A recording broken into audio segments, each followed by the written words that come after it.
If a godlike entity or an organization representing God committed crimes so dark, who can hold it accountable? Because not so long ago, the Vatican came out and apologized for participating in colonialism. Now, I know you must be thinking how and why, but you are not dismissing the fact that it is very possible for the Vatican to do that if they wanted, because they have information that reverberates from history to religion. And if they wanted to whitewash Jesus, the Pope can just snap his fingers and it can be done. And they did that before, not snapping his fingers, they whitewashed Jesus. Do you know that they're the ones that are responsible for removing the 14 books that are missing from the Bible after deeming them unfit to be in the Holy Book? A lot of spiritual leaders, governments and states answer to the Pope, but who really is the Vatican answerable to?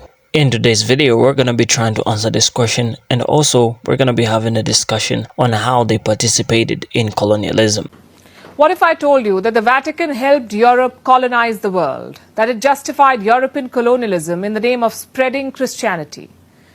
That there are papal decrees that allowed European empires to take over entire countries. And for what? To allow colonizers to subjugate people, to take away their lands, wage war on their cultures, impose a self-conceived notion of racial superiority over them. And all of this just because the colonists claimed that they were the ones who discovered new lands. So they had a right to rule over those new lands. Now, the Vatican has come forward and apologized for what it did. It has apologized for helping the colonizers. Here's a report.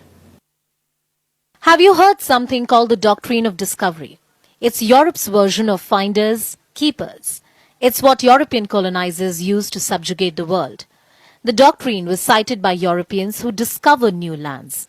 And the doctrine traces its roots back to the Vatican and to the Catholic Church.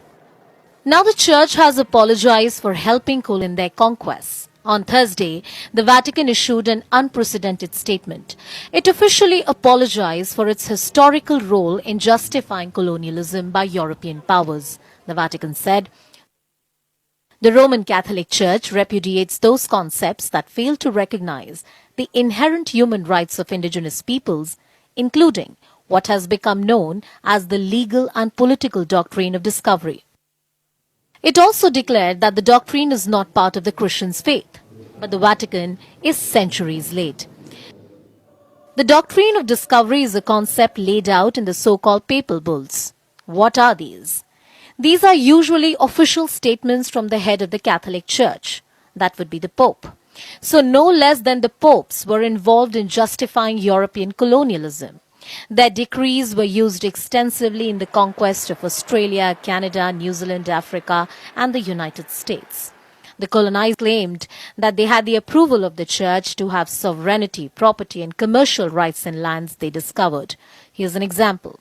Papal decrees in the 15th century permitted Portugal to subjugate Muslims and the non-Christians in Africa.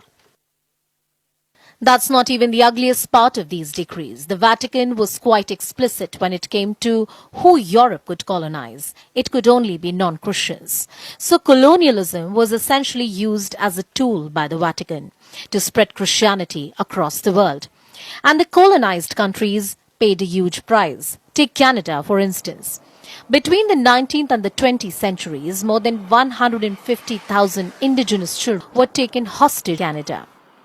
They were snatched away from their families and lodged against their will in the re-education institutions.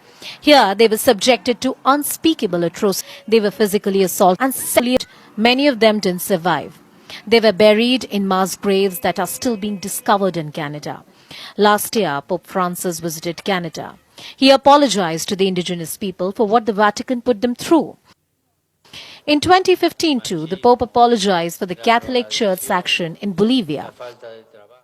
He sought forgiveness not only for the offenses of the Church but also for the crimes committed against the native people during the so-called conquest of America. Just so you know, European colonism was a vast and often very violent project.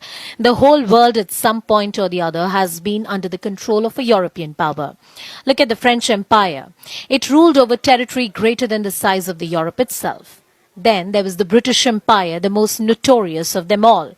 And its peak was about 25% of the world population was a subject of the British Empire. Apologies are welcome. and long overdue. But preparations will be the closest they'll come to making amends. Just like the lady said, apologies are welcome, but at this point they are long overdue. Because just think of the damage that has already been done. The process of European colonialism in Africa often intertwined with the spread of Christianity occurred over several centuries, with different European powers engaging in colonization at different times under various circumstances. It is very important not to attribute the entire process to the Vatican, and because this oversimplifies a complex historical phenomenon. So the Vatican didn't contribute entirely to it, but they played a major role. However, one notable period often cited is the era of European exploration and colonization that began in the late 15th century. During this time, European powers including Portugal, Spain, France, Belgium, and Britain sought to establish colonies and exploit the resources of Africa.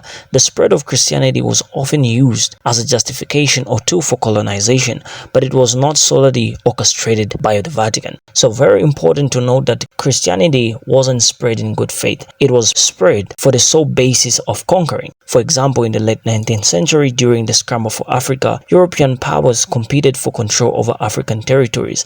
Missionaries accompanied many of these colonial expeditions, spreading Christianity among indigenous populations. The Catholic Church, as well as Protestant dominations, established missions throughout Africa during this period. Have you ever heard the phenomenon of when the rat is biting you, it often blows, it bites and it blows? This was the sort of method that they used because they brought Christianity while also colonizing us, and Christianity was used as a sort of blow that the rat gives you when it's biting. The process of colonization often involved in a combination of military conquest, diplomatic negotiations, economic exploitation, and cultural assimilation. Missionaries played a role in converting local populations to Christianity, sometimes with the support or encouragement of colonial authorities. This integration of religious and colonial agendas contributed to the spread of European influence in Africa. So here they are saying that with the help of the people that were in the military, the missionaries played a crucial role in colonialism, because they would call them to assist them if they had any challenge converting a community of people. They would just call them, they would come with pupils, maybe do an example on one of the community members, and everybody will be forced to convert. It is crucial to recognize the complexities and nuances of historical events and avoid attributing the actions of colonial powers solely to religious institutions like the Vatican. So that's what they're telling us. But history most of the times often hides things, especially after the implications have already happened and they've taken place. They don't want you to solely put the blame on the Vatican, but these are entities that are intertwined. That's one thing you have to remember. The body is connected with the hand, with the head, with the neck, but this doesn't mean that these distinctive parts are separate entities. They are one and the same. They operate as a whole. They cannot move if the whole doesn't want to move. They communicate with each other back and forth. In conclusion, you gotta understand that when a rat is biting you, it bites and it blows. Now, as humorous as that sounds, that shows that rats are very smart in nature, but that's not the topic of discussion. This just shows you how manipulative and deceitful some people are. When they are biting you, they wouldn't want you to there and then realize it. They'll blow. This creates a sensation to your body that feels appealing. And then the second thing is that the missionaries' mission wasn't to spread Christianity in good faith. They were spreading it because they were promised a peace in the action. And the last thing you gotta know is that the colonizers in the Vatican were one and are one. And that concludes our discussion. Now, tell me what you think in the comment section below. And if you found today's discussion interesting and insightful, please like, share, and subscribe. And I'll see you in the next video.